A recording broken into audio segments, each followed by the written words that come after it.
What if I told you that your entire reality, everything that brings you joy and everything that causes you pain, isn't based on what happens to you, but on a single, powerful story you tell yourself about it? Just think about that for a moment. For the last 10 years, I've been obsessed with finding what truly helps people change, and I've seen countless methods come and go. But there's one framework, one simple idea that stands head and shoulders above the rest. It's not just about getting results for people. It's about building a way of thinking that genuinely, lastingly changes lives. So, what is this big secret? Well, the first step is getting your head around a fundamental truth. As coaches, as people trying to help, we often think we need some complex, over-the-top theory to unlock success for others. But the reality is much simpler. Your happiness or your misery all comes down to the narrative you've spun inside your own mind. Life throws things at us, right? An event happens, but that event, in itself, is neutral. It has no power. The power comes from the meaning we attach to it afterwards. That meaning is the fork in the road. One path leads to joy, the other to misery. And the scary part is, once we've decided on a meaning, it tends to stick. It becomes a cycle. If a client feels miserable about something, their brain will look for that same meaning again and again, even in completely different situations. It's a loop, a stuck record of misery, all triggered by a meaning that was established ages ago. Let me make this real for you. Let me tell you a story about myself. Right up until I was about 32, I was utterly convinced, deep down in my bones, that my mother didn't love me, and I had a whole library of evidence to back it up. I'd think, well, she used to smack me when I was a lad and did something daft. She never bought me brand new things. I always got my brother's hand-me-down jackets from last winter. I was always second in line. I played these memories on a loop, over and over, for decades. Each time, it just hammered home the story. Asterisk, my own mother doesn't love me, asterisk. No, stop and think about the damage that does. If you believe the person who brought you into this world doesn't love you, how do you think you'll see the rest of the world? You start to believe that nobody really loves you. That love isn't something you're given freely. It's something you have to earn. Something you have to fight for. I was operating from a place of scarcity, trying to win affection instead of just accepting it. I was the architect of my own misery. All because of the meaning I'd attached to a handful of memories, while conveniently forgetting everything else. You see, our brains cling to maybe 10 or 15 major events that shape our reality. If the stories we build around those events are unhelpful, we end up living a miserable life, feeling like the world is happening asterisk to asterisk us, not asterisk for asterisk us. That was me. Lost, and believing love was a prize I had to win. Then one day, it was time to take a dose of my own medicine. I asked myself a simple question. What if the meaning I've created is wrong? Were there other moments, other events I'd completely ignored because they didn't fit my miserable story? I started searching my memory, properly searching, for any evidence at all that my mom had shown me love. And what I found was staggering. The more I looked, the more I found. I remembered it was my mom who pushed me onto a stage for the first time when I was 10. I had zero belief in myself, but she saw something and said, "No, you can do this." That moment gave me a head start for everything I do today. I remembered the times she supported my mad ideas when no one else would. I remembered one year when things were tight, financially, and she pawned her own jewelry just to send me to an event she knew was important to me.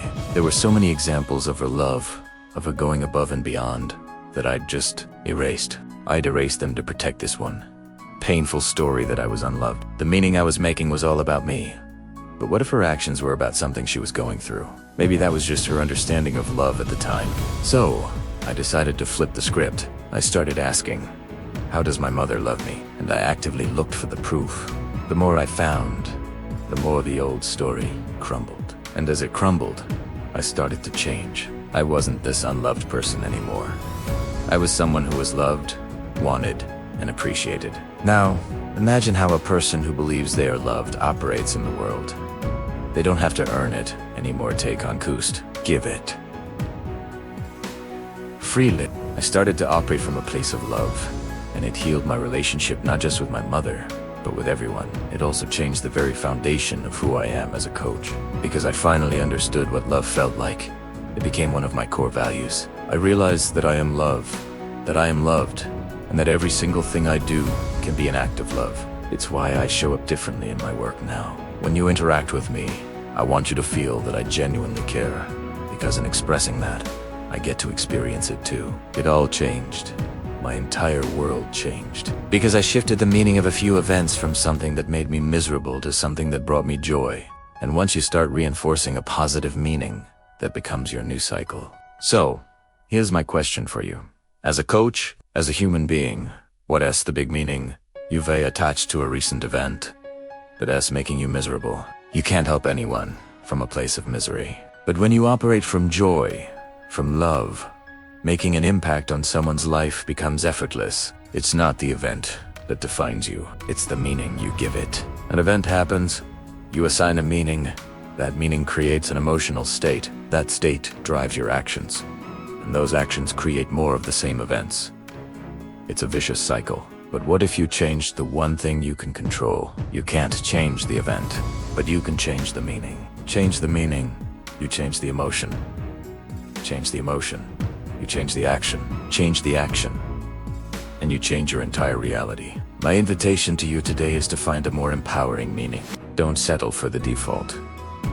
Choose a meaning that serves you. Right, so once we've got that sorted, it brings us to the next massive piece of the puzzle.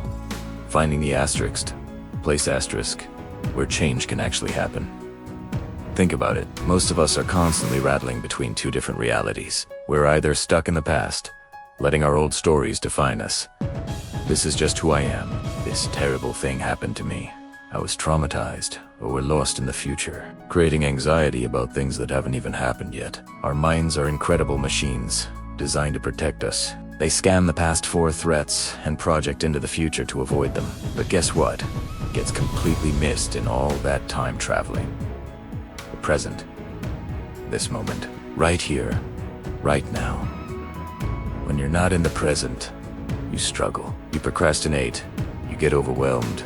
You feel you're not confident, not smart enough. All of those feelings are just echoes from the past, or shadows from the future.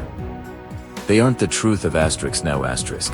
The only truth that matters in the present is this: what can I do with what I have right now?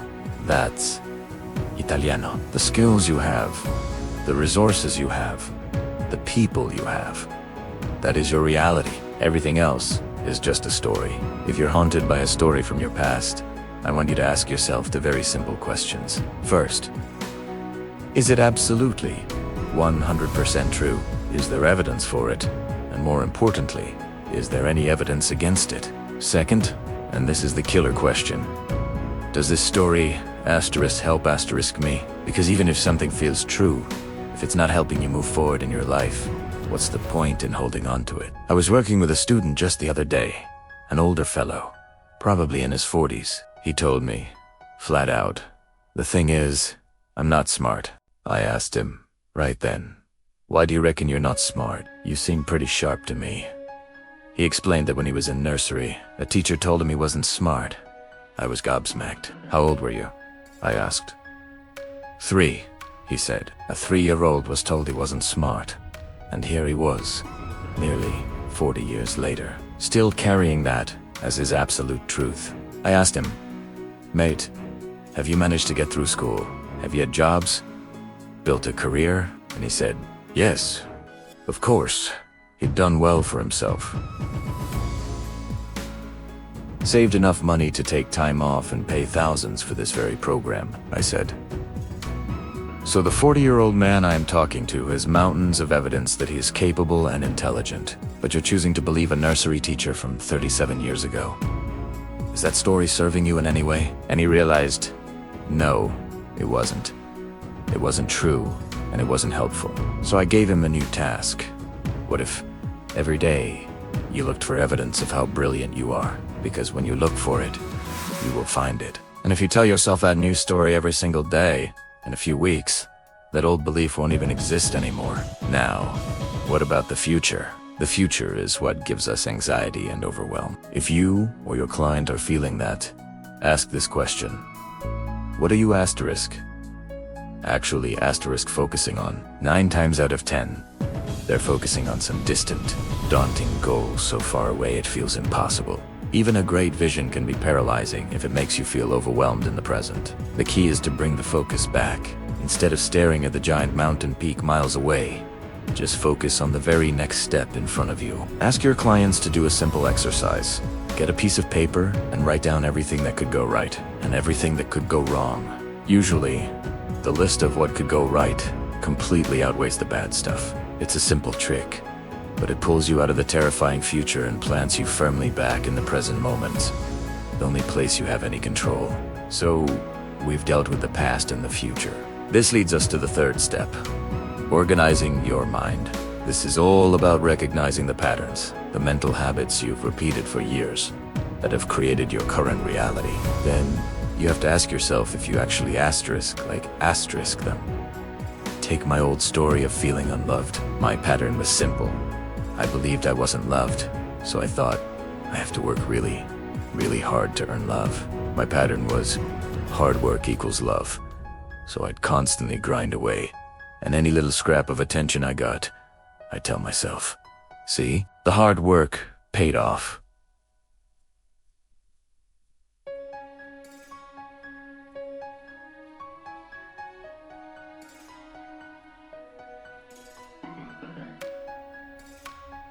I was stuck in a cycle, perpetuating the idea that the only way to experience love was to burn myself out.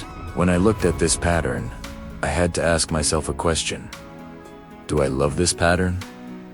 And the answer was, not really. It wasn't a terrible pattern. It made me successful in some ways. But I didn't want my need for love to be the engine driving my work. I wanted to be loved for who I am, not for what I did. So the next question was, what can I do to change this pattern? What would be more helpful? I had to figure out what love actually felt like to me. Beyond just validation for my work, I realized it was about being seen, being heard, being acknowledged, and being spoken to in my love language, which is words of affirmation. I asked myself, what's a better way to experience all of those things without having to associate it with grinding, hard work? And the answer was right in front of me. Coaching. When I coach someone, I don't have to work for hours on end. I just have to be present and be of service. And every single time I do that, I feel seen, I feel heard, and I get acknowledged. It allowed me to lean into my work with a new energy, not from a place of need, but from a place of passion. And that is what allowed me to help so many others. It all happened because I looked at my pattern, decided I didn't love it, and chose a new one that would still give me the outcome. I wanted to feel love, but in a much healthier, more sustainable way. So ask yourself, what's a pattern you're running that you don't love? And what is the new pattern you'd like to build that will give you the same, or even better, results? That brings me to the final, critical piece of this whole puzzle, and that's understanding how change actually happens. This is so important because most of us have it all wrong. We think we can just talk to a coach, have a breakthrough, and be fixed forever. We all want the quick hack, the overnight transformation, but that's not how real, lasting change works. True change looks more like a messy cycle. It starts with a moment of extreme pain or desire. Something happens, and you say, that's it, I need to change. You'll go all in like it's New Year's Day. And for a short while, you see a huge breakthrough. It feels amazing. But then, usually within a week, you hit a wall. It hits hard. The initial motivation fades. You break the new pattern, and you come crashing down. You start sliding back to your old self, and that little voice in your head says, see, this sucks. This new diet doesn't work. This idea is rubbish. This is the point where most people quit. They try something for a few days.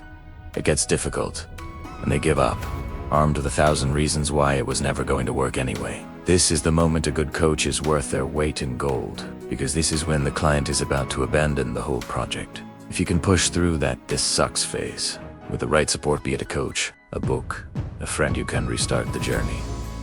But this time, it's not going to be easy. You begin to discover the power of consistency. And consistency is not a perfect, straight line upwards. It's a messy scribble. Some days you re-up. Some days you re-up, but you keep moving forward. With help, you stay on the path, building momentum, until one day you look back and realize you've not only passed your original goal, but you've become a different person. You've fallen in love with the process, the journey itself. A coach's real job is to get you to fall back in love with the idea of becoming a better version of yourself. So, remember, most people think change is a sudden spike upwards. It's not. Real change is the messy, consistent, forward-moving scribble. It's about building a new identity through small actions, repeated over time. And it's not about being perfect every single day. It's just about today. What can I do today to move towards my dream self? You do that today, and then you do it again tomorrow. Some days you'll nail it. Other days you'll only manage a little bit. But you keep moving forward. True change is about progress over an extended period, not a quick fix. So, let's wrap this up. The whole framework comes down to 4 simple ideas. First, understand that the story you tell yourself creates your reality. If you don't like your reality, change your story. Second, realize that change can only happen right now, in this present moment. The past is a memory and the future is a fantasy. Third, you need to organize your mind. Find your unhelpful patterns and consciously choose new ones that serve you better. And finally, understand that real, lasting change is a long-term journey of consistency, not a quick fix. It's messy, but it's worth it. If any of this has resonated with you today, if a little light bulb has gone off somewhere in your head, do me a favor and give that like button a quick tap. And if you want to keep exploring how to build a better life, one story at a time, make sure Joe Ray subscribed up. It would be brilliant to have you along for the journey. See you around. Your time is coming. Keep believing. Keep fighting. Don't just watch. Go out and prove them wrong. Thank you for being part of the journey. If you liked it, please like, comment, and subscribe. Bye.